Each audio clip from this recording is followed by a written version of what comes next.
Why Joe Root will be a different England captain now. The reason the job became unhealthy, first time around, the lessons he's learnt from Ben Stokes, the stars he's set to call on, and the one he may axe.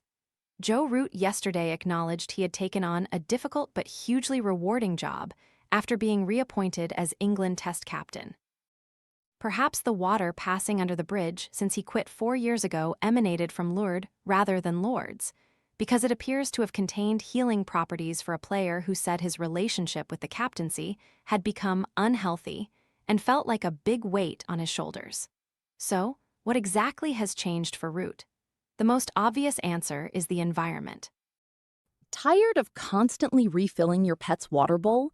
This filtered fountain keeps water circulating and offers a generous capacity, giving cats and small dogs convenient access to flowing water. Want to get the best verified deal and see full details? Visit grabdeal.us/5 right now. Because for the final 17 of his record 64 appearances as England captain between 2017 and 2022, cricket had become joyless for the Yorkshireman and his team as they lurched from one sterilized COVID hotel to another. After succeeding Alastair Cook from a shortlist of 9 years ago, there was an inescapable feeling that Root was the only suitable man for the job. Yet, hiding in plain sight was a much more dynamic, attacking and at times maverick alternative in the form of Ben Stokes. And it was Stokes who provided liberation, teaching Root that even players in positions of responsibility could be free and that mistakes need not be millstones. That is why those close to him and the England team now feel Root too will be different. Mistakes had been plentiful towards the end of his first stint. A well-meaning but mis-executed rotation policy designed to protect premier players from burnout left the wrong horses picked for designated courses, such as when Jimmy Anderson and Stuart Broad were omitted from the first test at the Gabba in 2021, and England then batted first. Joe Root is back as England captain after quitting the job 4 years ago. Root became weighed down by the pressure of the role at a time when COVID made it a joyless task, especially on the 2021-2022 Ashes Tour with coach Chris Silverwood. Public criticism of those two senior bowlers, lengths in Adelaide, and their subsequent axing by Andrew Strauss for Root's last chance saloon in the Caribbean all contributed to the disharmony. Root's tactical decisions also left him open to criticism, such as bowling Jofra Archer for 42 overs in a single innings in Mount Maunganui in New Zealand in 2019.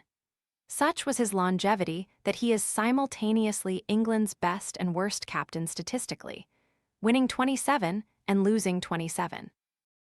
New Zealand's Stephen Fleming, the man he has been asked to form a new captain-coach alliance with, also lost 27 times, while only South Africa's Graham Smith, with 29 from 109, has been defeated more. It must be said that there were times, such as the victory over India in Chennai in February 2021, their 6th in a row away from home, when it appeared Root's team were on to something. But either side of that, the elusive success over Australia all England captains crave failed to materialize. A caveat to that is that he didn't have Stokes at all for the 2017-18 Tour Down Under, while England's now ex-captain wasn't at his best after physical and mental impairments in the build-up to 2021-22.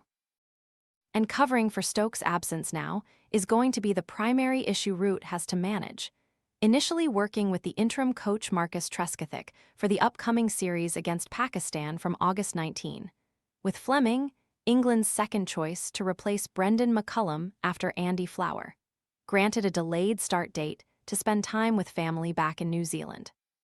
Root arguably showed his cards by playing an extra batsman and doing away with frontline spinner Shoaib Bashir when standing in for an unselected Stokes at the Oval last month.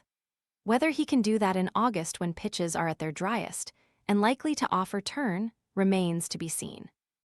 Selection for Headingley will also perhaps give an indication on the future of Bashir, whose cause was trumpeted so loudly by Stokes and McCullum from a stage in his career when he had 10 first-class wickets at an average in excess of 70. No doubt wanting to get off to a good start with victory over Pakistan, Root might not be prepared to indulge this particular ECB development project at this stage. At the Oval, he threw the ball to slow left-armer Jacob Bethel and filled in some spin overs himself. Sam Curran, a player who has served Root well before and Stephen Fleming is very familiar with from their time together at Chennai Super Kings, could come into the England mix. The ECB went for Root to avoid overburdening another Yorkshireman in Harry Brook, right? England's biggest match winner. Root will work with new head coach Fleming when the Kiwi starts the role later in the year. Root smiled his way through those difficult circumstances, but he will be judged through a different prism. Now the selection calls will be his, made in conjunction with national selector Marcus North. Sam Curran, a player who has served Root well in tests before, and Fleming is very familiar with from their time together at Chennai Super Kings, could come into the mix for the no-7 position along with George Hill, Root's Yorkshire teammate. The ECB went for Root to avoid overburdening another Yorkshireman in Harry Brook, England's biggest match winner, during a 12-month period which culminates with the 2027 Ashes.